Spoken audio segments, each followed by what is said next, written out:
Hola, buenas noches chicos. Pues con esto, ¿verdad? De que estamos en la contingencia y que pues cada uno de nosotros tenemos que estar guardaditos en casa, pues yo les comparto este espacio. Estoy en la sala de mi casa, que es la de ustedes.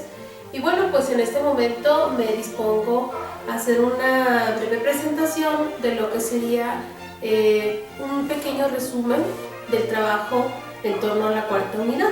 ¿Esto por qué? Porque es una información que ya se les encargó a ustedes con relación a algunas actividades de aprendizaje que ya realizaron, pero que sí me gustaría de alguna manera pues que ustedes tuvieran el soporte de la información a través de una serie de diapositivas, ¿sí? Por lo tanto, bueno, pues lo que vamos a hacer es que voy a permitirme ir presentando algún material justamente con información relativa a lo que ustedes investigaron. Esto es, por ejemplo, el concepto de comunicación en las organizaciones, concepto de líder, concepto de liderazgo, los estilos de dirección respecto de los líderes y lo que es el conflicto, los tipos de conflicto que se viven dentro de la organización. Esta cuarta unidad principalmente corresponde a estos tres grandes temas. Por lo tanto, esa es la intención. Bien chicos, bueno pues estas van a ser las condiciones para que podamos trabajar. En realidad vamos a llevar prácticamente la misma secuencia de actividades que ustedes ya tienen integradas en su lista, solamente yo iré haciendo algunos ajustes que según como llevemos el ritmo pues yo les daré a conocer. Voy a estarles presentando el material que se nos hará llegar a su correo y también les avisaré con tiempo de los cambios, los ajustes con las siguientes unidades. Y adicionalmente voy a estar elaborando más videos con las presentaciones de estos temas. Y bueno, pues entonces los invito a que trabajemos coordinadamente y que cualquier duda que pueda surgir, pues también me la hagan llegar en sus comentarios. Vamos a buscar varios medios de podernos comunicar.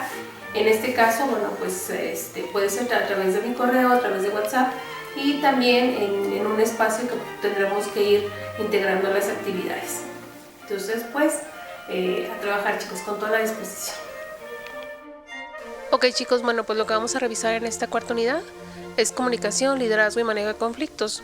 La competencia a adquirir es desarrollar la comunicación, el liderazgo y el manejo de conflictos en las organizaciones, para lo cual vamos a revisar los conceptos, la influencia, los tipos de liderazgo y cómo se da el conflicto en las organizaciones desde su proceso, tipos de conflicto y algunas técnicas para solucionarlo. Como les comentaba en la introducción, estas actividades ustedes ya las realizaron, simplemente quiero ratificar el contenido con este material que se va a ir de alguna manera exponiendo. De entrada, ¿qué es comunicación? Bueno, pues la comunicación consiste en permitir una correspondencia entre dos o más personas que se basa en alguna serie de señales mediante un código que emite justamente un emisor y que lo recibe un receptor. En este sentido, hablar de comunicación en las organizaciones tendremos que identificar qué tipo de comunicación se está dando. Básicamente sabemos que existe comunicación oral, escrita, gráfica, mímica, pictográfica y virtual. Para el caso de las organizaciones tenemos una clasificación según la jerarquía, que adelante lo vamos a ver en otra diapositiva. Y respecto del concepto de liderazgo, consiste en la capacidad o habilidad que tiene una persona para influir. El concepto básico de hablar de un liderazgo es la influencia. ¿Qué capacidad de influencia tienen las personas para inducir, para animar, para estimular a que otros lleven a cabo determinados objetivos y que lo realicen con gusto, con entusiasmo y con voluntad propia?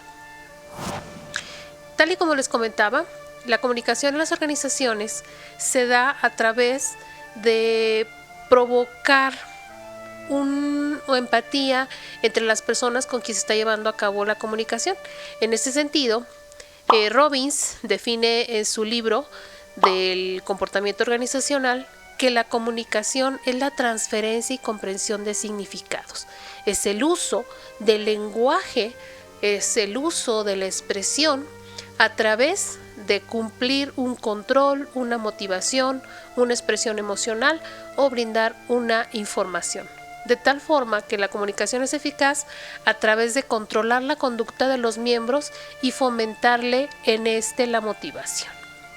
Además, con la comunicación se proporciona la expresión emocional de sentimientos y la satisfacción de necesidades sociales que facilitan de alguna manera también la toma de decisiones.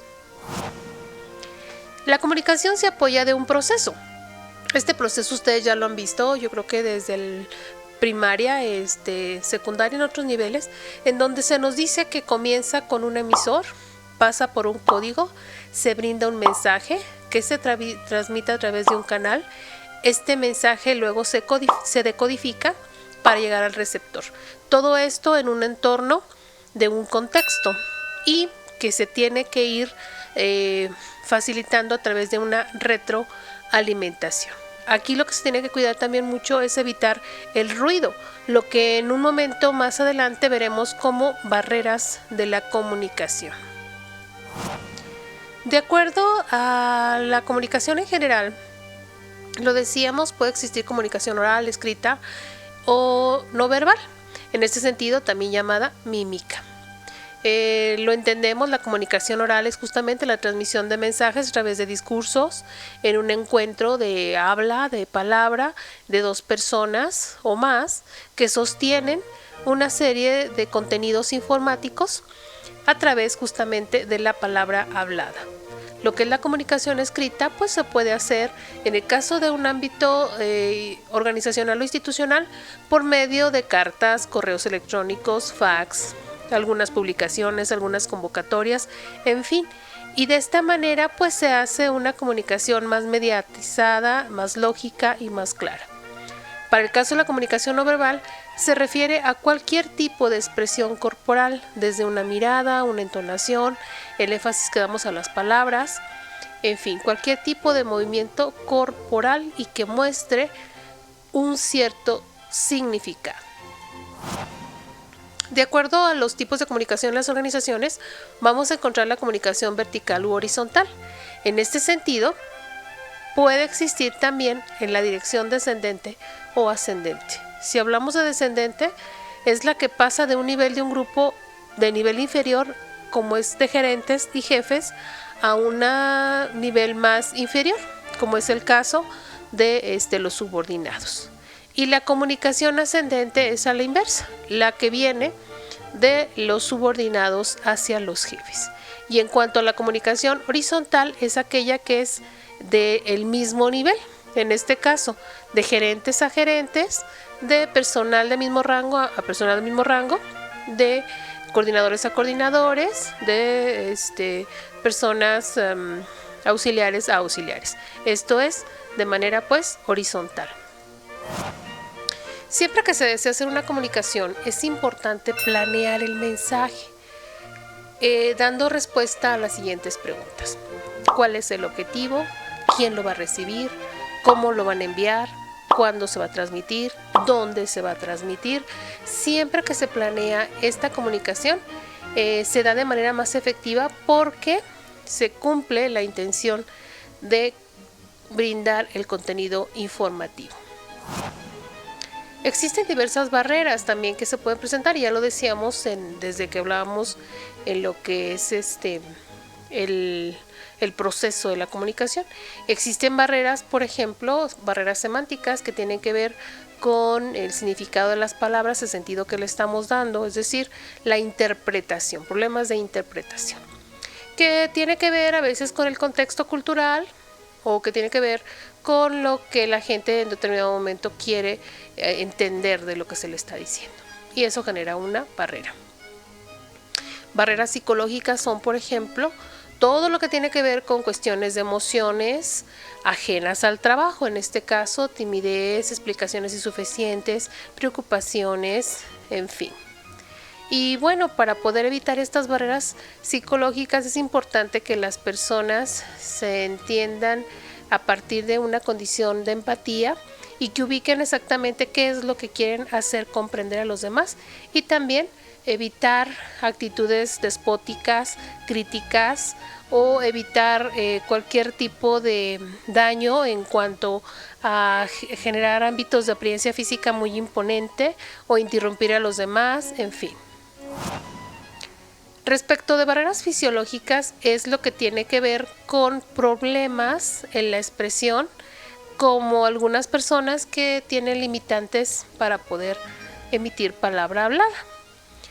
Y las barreras físicas es justamente el espacio, que a veces el ruido, la distracción, las interferencias de radios, de teléfonos, pueden provocar que no sea posible la comunicación. Entonces estas son las barreras, que lo que fue el proceso es lo que llamamos ruido. También hay diversas barreras administrativas, no voy a ir especificando cada una de estas, ustedes lo tendrían en su material, pero por ejemplo está la filtración, la percepción selectiva, lo que es la defensa, lo que es el lenguaje. ¿Esto por qué?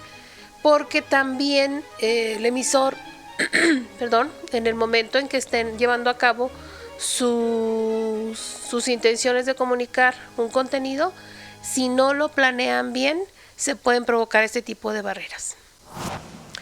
Existen algunas frases básicas de comunicación asertiva, y aquí sí me gustaría que ustedes tomaran un buen, la mayor percepción posible de esto, en donde como a veces, si no sabemos utilizar una frase, se puede provocar una distorsión.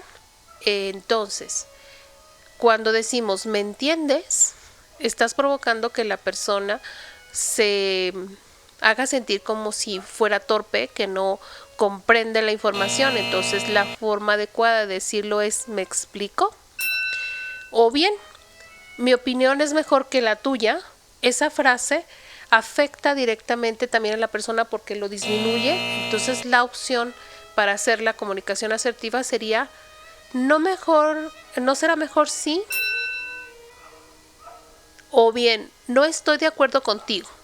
Cambiarlo por veo que tu punto de vista tienes una forma diferente de decir las cosas, sin embargo puede existir una forma diferente de enfocar el asunto.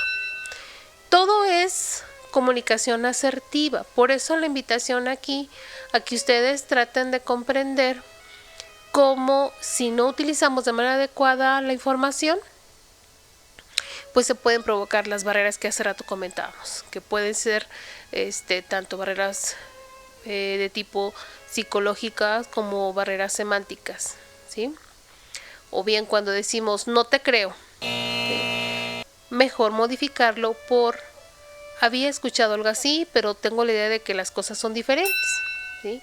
O cuando expresamos es que deberías, es que hubieras, lo correcto es usar ¿no sería bueno que hicieras? ¿Y cómo ves? Sí. ¿Ok?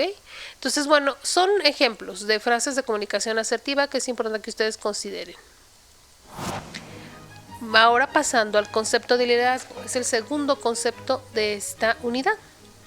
Ya lo revisaron ustedes, lo elaboraron justamente sus actividades también de aprendizaje, y comúnmente la palabra liderazgo se ha relacionado con la posición asociada a una figura de autoridad, como por ejemplo a un director, o bien a una persona que tiene una habilidad o experiencia técnica, como de ejemplo un líder de un equipo o un supervisor. Aquí lo vamos a definir para el caso de la psicología del trabajo como la influencia que se ejerce sobre otros para lograr determinados propósitos. El concepto mismo, pues, de liderazgo está representado en una figura, en la figura de líder, que es la persona que construye, que crea un ambiente motivador para que las personas puedan alcanzar el desarrollo de sus conocimientos, de sus habilidades, y de esta forma lograr los objetivos o las metas que se están persiguiendo. De tal forma El liderazgo es el proceso que tiene una persona para ejercer influencia sobre la gente, a través de inspirarla, estimularla, dirigir sus actividades, ayudar a alcanzar objetivos de grupo o de la organización. Liderar involucra educación, instrucción y conducción. ¿A partir de qué? De saber enseñar las nociones precisas de lo que se tiene que hacer, conducir y guiar dirigiendo a los subordinados de manera que esto se logre una perfecta instrucción para la comprensión y cooperación de todos. Un líder es aquel que tiene la capacidad de influir en el comportamiento humano. Es el arte de lograr que los demás hagan lo que se debe hacer y quieran además hacerlo. Esto a través de la persuasión y con el ejemplo personal.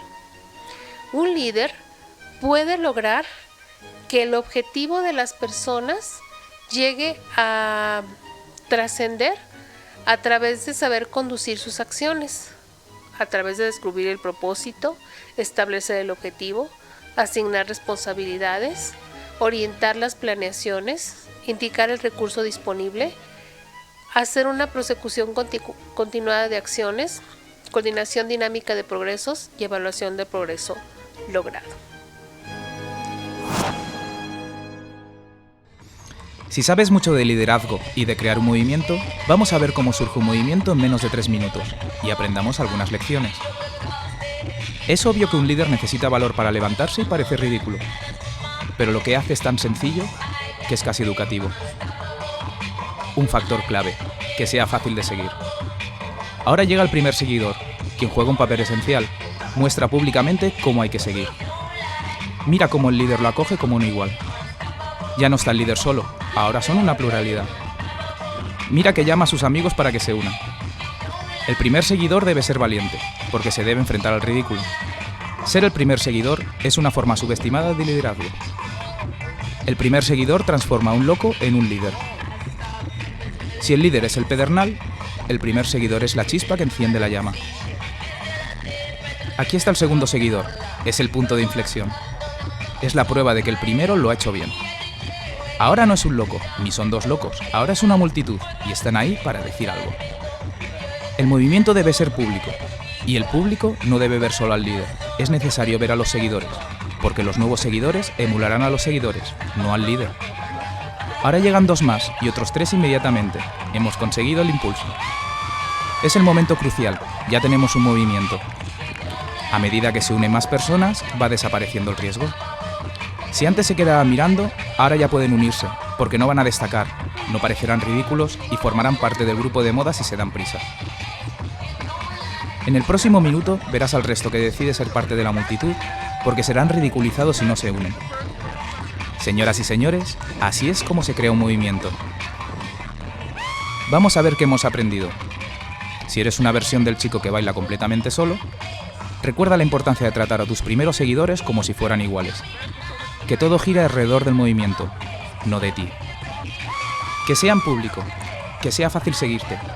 Pero, ¿entendiste la lección más importante? El liderazgo está sobrevalorado. Sí, empezó con el chico sin camiseta y a él se le dará todo el mérito. Pero ya viste lo que verdaderamente ha pasado. El primer seguidor fue quien transformó en un loco al líder. No hay movimiento sin el primer seguidor. Nos dicen que todos debemos ser líderes, pero si fuera así, no tendría eficacia. La mejor forma de crear un movimiento, si de verdad quieres, es siendo un seguidor valiente y enseñando a los demás a seguir. Cuando veas a un loco haciendo algo fantástico, ten el valor de ser la primera persona en levantarse y unirse.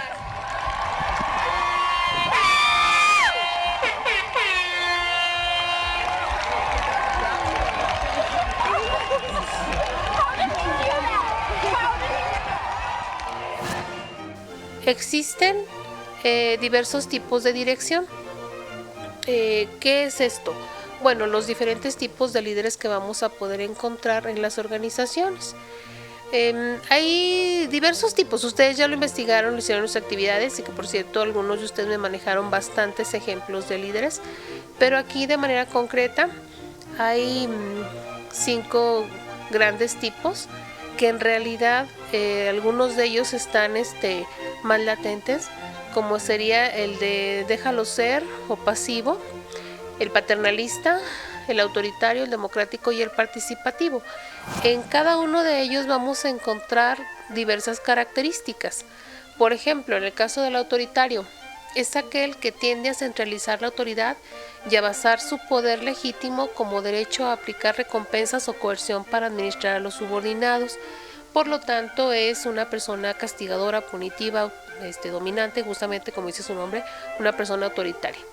En el caso de un líder democrático, es aquel que delega la autoridad en otras personas, fomenta la participación y se basa principalmente en la referencia de la forma de influir en los subordinados, pero de manera positiva porque permite la participación colectiva.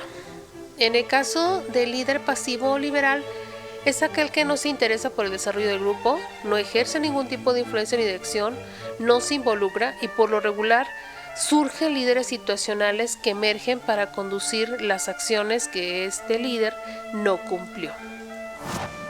De manera gráfica podríamos entender que un líder autoritario se siente con el dominio de poder influir y ejercer pues cierta presión en sus seguidores. El trato es en ese sentido, solamente en orden directo de arriba hacia abajo. Para el caso de los líderes democráticos o participativos, aquí la presencia gráfica lo vemos de manera muy colaborativa. Justamente los seguidores se comunican entre ellos y tienen también el contacto directo con su líder.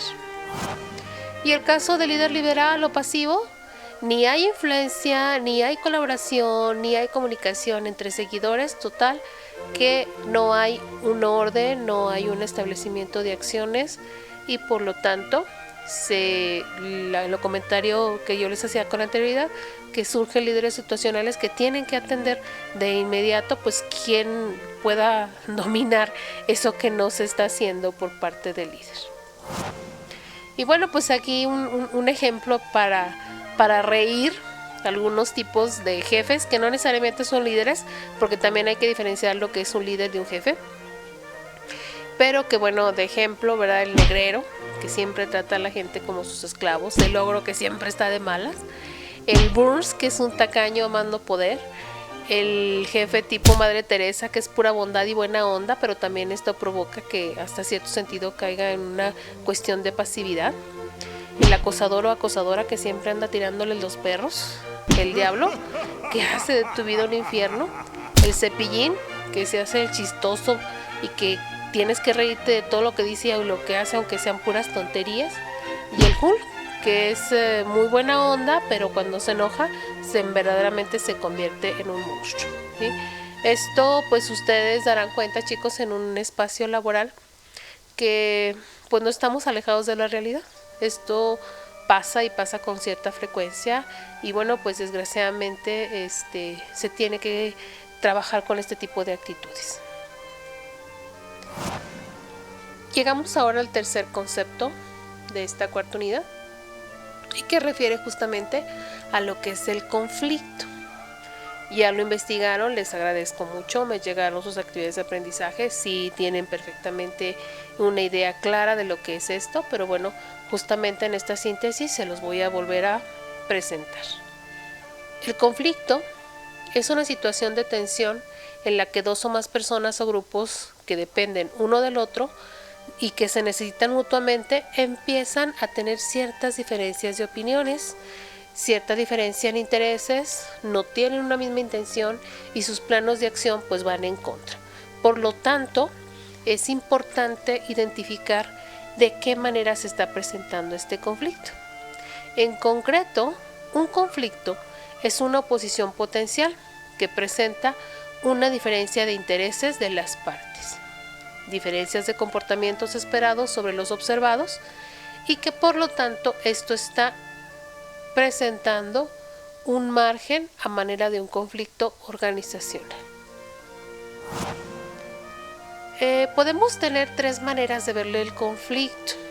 Por ejemplo, el conflicto tradicional o que por lo regular siempre se ha pensado es al término que le llamamos conflicto negativo, porque es esa oposición, ese daño, esa ruptura que existe entre las partes que están integrando un grupo y que se presenta como una afectación o como un daño.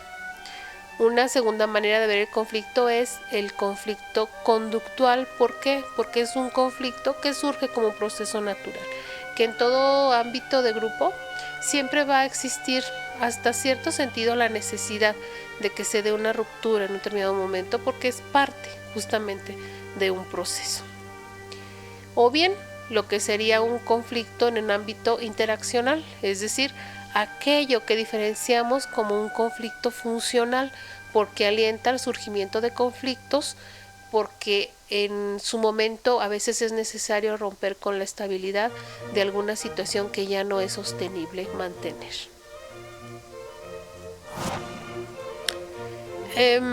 De tal manera que vamos a encontrar ciertas formas de conflicto. En este sentido, les estoy presentando en el material una lámina en donde nos indica que si el interés es antagónico y el comportamiento incompatible, existe un conflicto manifiesto, y es un conflicto negativo porque hay una oposición potencial. Que si los intereses son comunes y los comportamientos incompatibles, entonces hay un falso conflicto, porque finalmente si hay un interés común no necesariamente quiere decir que tengan que presentarse en un roce. Puede existir la necesidad de modificar algo y entonces llegar a una negociación. Si el comportamiento es compatible y los intereses antagónicos, entonces se tiene un conflicto latente, está ahí manifiesto de alguna manera y se va a desarrollar en un determinado momento. Pero si los intereses son comunes y los comportamientos compatibles, entonces no hay conflicto.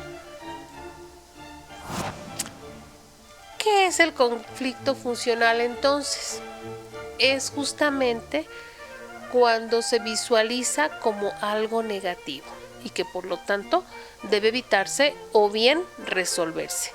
Es conflicto disfuncional porque desvía los esfuerzos del trabajo diario, porque genera pérdidas de tiempo, porque aumenta los costos organizacionales, porque genera problemas psicológicos en las personas y porque en concreto deteriora el clima laboral.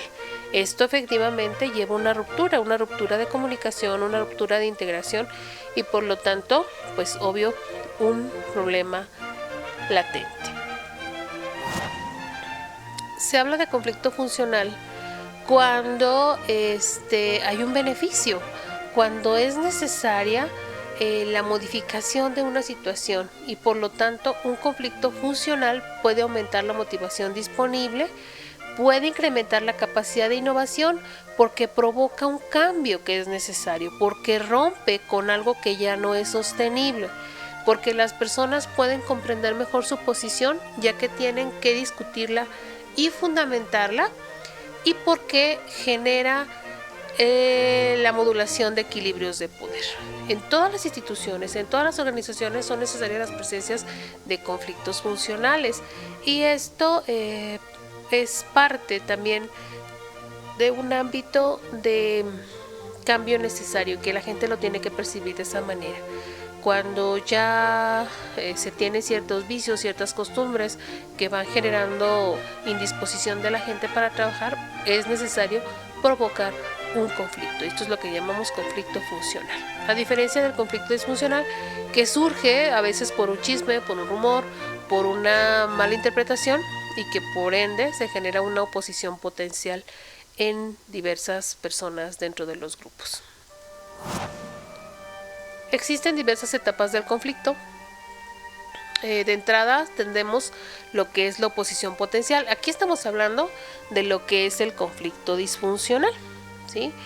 Por eso la etapa 1 es una oposición potencial, diferencias de intereses, diferentes posturas, diferentes opiniones, diferentes percepciones de las cosas. Pasa luego a una etapa 2, que son los juicios y sentimientos, que cada quien expone lo que siente, cómo visualiza esa situación, que se empiece a identificar quién lo provocó, cómo se dio, ¿ok? Y luego una etapa 3, que es de comportamiento, qué tipo de comportamientos se empiezan a vivir si es ira, coraje, rencor, molestia, cualquier tipo de comportamiento adicional. Luego la etapa 4, que habla de resultados. Cada una de ellas tiene pues una serie de componentes. En este caso, la etapa 1 debe de provocar una condición previa respecto de la comunicación, la estructura y las variables personales. ¿A partir de qué? Bueno, pues de justamente de ver en dónde surgió, cómo surgió, quién lo está provocando y cómo se está percibiendo, para que luego identifiquemos en la etapa de comportamiento, si el conflicto es manifiesto, algunas conductas de manejo, como sería la competencia, la colaboración, el compromiso, la evitación o la adecuación. Si se da un resultado positivo, entonces se da un mejor desempeño del grupo, pero si no, se genera un malestar en torno a provocar una situación de desempeño negativo en el grupo. Existen diversos modelos de preferencias en el manejo del conflicto. En este caso les estoy presentando una lámina en donde hablamos de las diversas posturas en torno a cómo poderlo manejar. Si queremos verlo desde una postura de competencia, entonces alguien gana y otro pierde. Si lo manejamos desde la colaboración, la postura es ganar-ganar. Si hablamos de un ámbito de compromiso, ambos debemos de ceder. Si se maneja una cuestión de evitación, todos perdemos, o si se maneja una situación de adecuación, yo pierdo, tú ganas. Entonces es aquí finalmente una propuesta de cómo se puede hacer referencia al manejo de conflicto. Ya lo tienen ustedes lo investigaron, lo presentaron en sus tareas. Aquí simplemente estoy señalando en una lámina cómo puede presentarse la negociación, que son parte justamente también de ciertas formas de llegar a una adecuación en la resolución de los conflictos. Y justamente, bueno, cerramos con lo que son las técnicas en el manejo de conflictos, de tal forma que si se imponen los intereses de una parte, se aplica violencia o puede evitarse la violencia. Si se aplica violencia, se provoca una lucha, se provoca una coerción. Si se da una aplicación sin violencia, una de las partes renuncia y por eso la posición es yo pierdo, tú ganas. O bien si se da la decisión de las mayorías, o si lo aplicamos sin violencia de manera negociada, podemos llevar a cabo el proceso a través de la persuasión, la apelación, la mediación o el arbitraje. Y si queremos considerar intereses de ambas partes, bueno, lo que es la negociación y el pacto, o en un determinado momento finalizar con lo que es el compromiso, el entrenamiento, las metas subordinadas o la expansión de recursos. Esto cierra, pues, compañeros, todo lo que son los conceptos generales asociados a lo que ustedes ya investigaron. Y bueno, les agradezco, la gran mayoría de ustedes sí me pasó sus actividades de aprendizaje completas. Simplemente yo quise un poquito abonarle el contenido de información a partir de lo que son los conceptos generales, y para lo cual pues les presenté estas diapositivas. Les hice la lectura de manera rápida, pues nada más para que sepan de lo que estábamos ya hablando respecto a lo que ustedes elaboraron, ¿sí? Entonces, bueno, chicos, el material se los haré llegar también pues por correo electrónico. Bien, bueno, pues esta fue la primera presentación, ya acabada la exposición de los contenidos de las diapositivas. Me dio un poco de sed de lo que estoy hablando, pero bueno, pues les comento que así es como vamos a estar pues trabajando. Todo este material, no se preocupen, también ustedes lo van a tener, se lo van a llegar a sus correos. Entonces, por favor, ya conocen el mío, lo tienen en su lista de actividades, perlaegr@yahoo.com.mx, y para que me manden si quieren un correo si es que no me han mandado alguna información. También les recuerdo, chicos, que hay algunos compañeros que están pendientes de algunas actividades de aprendizaje de esta cuarta unidad. Estamos por empezar la quinta y necesito que todos vayamos al mismo ritmo, ¿sí? Entonces, todavía, si algunos tienen algunas actividades pendientes, es tiempo que me las envíen a la brevedad. Y pues seguimos pues en contacto. Vamos a comenzar con la quinta unidad y yo les informaré en breve también por el medio del correo electrónico cómo seguiría las actividades y en qué momento y en qué fecha verían pues el siguiente video. Que estén bien. Bye.